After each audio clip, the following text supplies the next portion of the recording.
Good morning, students. We have read our chapter Reach for the Top, जिसके 2 parts थे, Maria Sharapova और संतोष यादव. चलिए, इसी चैप्टर की हमारी एक पोएम है on killing a tree. Let's start reading this poem. You must have observed people cutting down trees, but can they kill a tree? आपने लोगों को पेड़ काटते हुए देखा है, पर क्या पेड़ को मारते हुए देखा है? Is it easy to do so? Let's read the poem and find out what the poet says on killing a tree. चलिए स्टार्ट करते हैं. फर्स्ट ऑफ ऑल आपको ये चीज बताना चाहूंगी कि इस पोएम में जो हमारे पोएट हैं वो गाइड नहीं कर रहे कि पेड़ को कैसे काटा जाए, कैसे मारा जाए, बट इमोशनली वो हमें वीक कर रहे हैं that we must not cut the tree. It takes much time to kill a tree, not a single jab of the knife will do it. It has grown, slowly consuming the earth, rising out of it, feeding upon its crust, absorbing layers of sunlight, air, water, and out of its leprous hide, sprouting leaves. Poet कहना चाह रहे हैं कि It takes much time to kill a tree. पेड़ को मारना में बहुत टाइम लगता है. Not a simple jab of the knife will do it. Simple jab means to hit रफली, यानी कि एक सिंपल सा हम प्रहार कर दे of knife, it will not kill the tree. It has grown slowly consuming the earth, क्योंकि ये उगा है स्लोली, धीरे धीरे. कंज्यूमिंग मैंने लेना, क्या ले चुका है? अर्थ को, यानी कि अर्थ के न्यूट्रिएंट्स को लेके वो स्लोली बड़ा हुआ है. राइजिंग आउट ऑफ इट, उसमें से निकला है. Feeding upon its crust, feeding मैंने खाना, लेना. क्या? इट्स का क्रस्ट क्या है? Outer layer of earth. Absorbing years of sunlight, इतने सालों की सनलाइट उसने ली है. एयर लिया है, वाटर लिया है. And out of its leprous hide. Leprous क्या है बच्चे? लेपरस का मीनिंग होता है एक स्किन डिसीज, जिसमें हमें कलर जो है वो, हमारी जो स्किन होती है वो डिस्कलर्ड हो जाती है, यानी कि एक स्किन कलर नहीं रहता. सो लेपरस हाइड का मतलब है discoloured bark.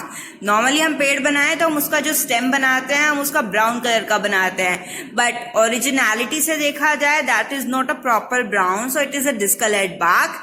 Sprouting leaves, sprouting means growing leaves. Okay, so पेड़ को मारना इजी नहीं है. उस पेड़ को जो इतने सालों से एयर, वाटर, सनलाइट, अर्थ के न्यूट्रिएंट्स लेके बड़ा हुआ है, जिसकी लीव्स ग्रोइंग है, जो अभी डिस्कलर्ड बार्क है. So hack and chop, but this alone won't do it. इसलिए उसको काटो. Chop means cutting into pieces, उसे बहुत ज्यादा काटो, और लेकिन इतने से ही काम नहीं चलेगा. Not so much pain will do it, इतना दर्द भी कोई उसको वो नहीं फायदा पहुंचाएगा. The bleeding bark will heal and from close to the ground. तुम उसे काटोगे तो पता क्या होगा? नॉर्मली हमें कट लग जाए तो ब्लीडिंग होती है ना, तो उसका क्या है, हम पेड़ को भी काटें तो उसमें से एक सैप निकलता है, ठीक है. तो ब्लीडिंग बार्क क्या हो जाएगा? वो क्या हो जाएगी? वापस हील मैंने ठीक हो जाएगी, क्योर होने लग जाएगी. And from close to the ground, और धरती, हमने पेड़ को काट दिया मान लो, तो वो कह रहा है दैट डजंट मीन कि वो मर चुका है अभी. उसकी रूट्स तो अभी भी उसमें जमीन के अंदर है ना. सो वो क्या होगा? धीरे धीरे फिर से उगने लग जाएगा, हील होने लग जाएगा. Will rise curled green twigs, और वो किसको जन्म देगा? सॉफ्ट स्टेम्स को, सॉफ्ट स्मॉल ब्रांचेस को. Twigs mean small branches.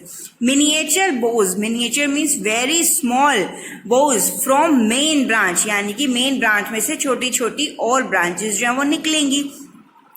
which if unchecked will expand again to former size. इनको अगर दोबारा चेक ना किया गया काफी टाइम तक तो ये वापस अपने उसी साइज जितना बड़ा हो सकता है.